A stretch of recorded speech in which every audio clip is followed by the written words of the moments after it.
আপনারা দেখছেন cooking house of Anima. আজকে একটা ঝিঙের টেস্টি এবং ইজি একটা রেসিপি তোমাদের সাথে শেয়ার করব। তার জন্য আমি এখানে দেখো ঝিঙেগুলো ঠিক এরকম পাতলা পাতলা করে কুটে নিয়েছি, এ দেখো ঠিক এইভাবে। আর নিয়ে নিয়েছি 4টে কাঁচা লঙ্কা আর পেঁয়াজ। এদিকে কড়াই বসিয়ে দিয়েছি। কড়াইটা গরম হয়ে গেলে আমি এখানে সাদা তেল দিয়ে দিলাম। এই রেসিপিটি আমি সাদা তেলেই করব, খুব টেস্ট হয়, গরম ভাতে দারুণ লাগে খেতে। ঝিঙেটা আমি কেটেছি, একেবারে খোসা ছাড়িয়ে ধুয়ে নিয়েছি, তারপরে আমি কেটেছি। এবার এখানে আমি এই কালো জিরেটুকু দিয়ে দিলাম।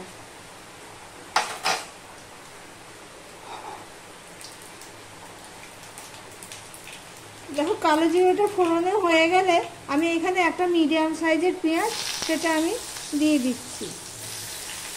আর এখানে আমি দেখো 4টে কাঁচা লঙ্কা কেটে রেখেছি, চিড়ে রেখেছি, সেই কাঁচা লঙ্কাটা আমি তেলের মধ্যে দিয়ে দিলাম। ভিডিওটি স্কিপ করো না। আর যারা ভিডিওটি দেখছো লাইক দিতে ভুলে গেছো, তাদেরকে অনুরোধ করব আমার ভিডিওটি লাইক দিয়ে কন্টিনিউ করো।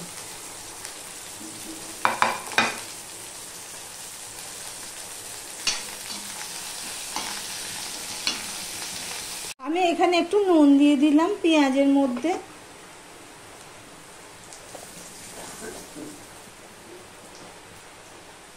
আর একটু আমি হলুদ দিয়ে দিলাম।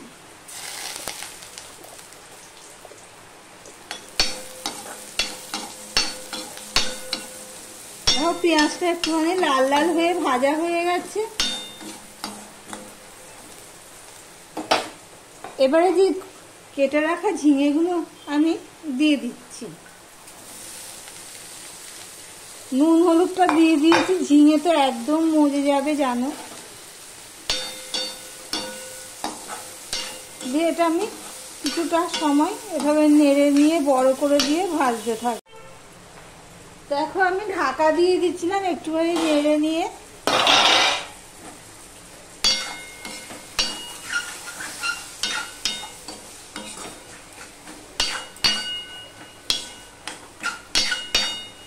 আমার ভিডিওটি যদি ভালো লেগে থাকে লাইক কমেন্ট শেয়ার করে দিও। আর যারা নতুন বন্ধু আমার চ্যানেলে এসেছে, আমার ভিডিওটি দেখছো, সাবস্ক্রাইব করোনি, তাদেরকে বলবো চ্যানেলটি সাবস্ক্রাইব করে পাশে থাকতে। দেখো ঝিঙেটা আমার এতখানি হয়েছে, এবার আরও করতে হবে। এটা হলো ঝিঙে ভাজা, গরম ভাতে দারুণ খেতে লাগে। ঝিঙেটা ভাজা হয়ে গেলে আমি চারিদিকে তুলে নিয়ে মাঝখানটায় ফাঁকা করে দিয়েছি, এই দেখো। এবার এর মধ্যে আমি একটুখানি সর্ষের তেল দিয়ে দিচ্ছি।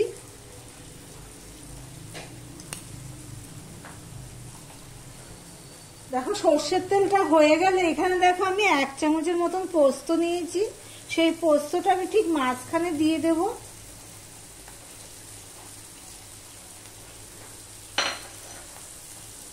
মাঝখানে দিয়ে দেওয়ার পরে আমি পোস্তটা এখানে এইভাবে ভেজে নেব। পোস্তটা ভাজতে থাকবো, আমি সিম করেই দিয়েছি, পোস্তটা ভাজতে থাকবো যতক্ষণ না পোস্ত ভাজার একটা গন্ধ বের হয়।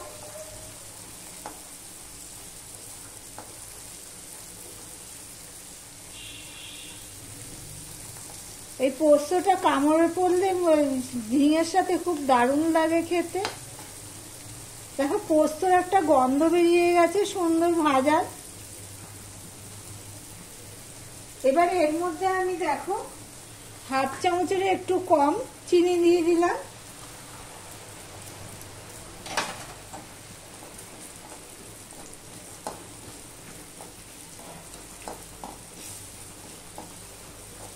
ঝিঙে পোস্ত ভাজা।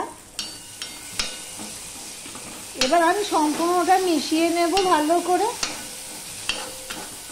ঝিঙে তো অনেকভাবেই খেয়েছো, এইভাবে একবার ট্রাই করে দেখতে পারো। খুব সহজ এবং টেস্টি রেসিপি। দেখো ঝিঙের সাথে পোস্ত ভাজা করে আমি প্রায় 2-3 মিনিটের মতন ভাবে ভেজে নিয়েছি, দারুণ হয়েছে গন্ধটাও। গরম ভাতের জন্য রেডি হয়ে গেছে আমার ঝিঙে পোস্ত ভাজা। ভিডিওটি যদি ভালো লেগে থাকে প্লিজ একটা লাইক করে সাবস্ক্রাইব করে পাশে থেকো। একটু তেল তেল হয়েছে, দেখো দেখেছি একটু তেল তেল হয়েছে। তাহলে ভিডিওটি আজকের মতন এখানেই শেষ করলাম। টাটা।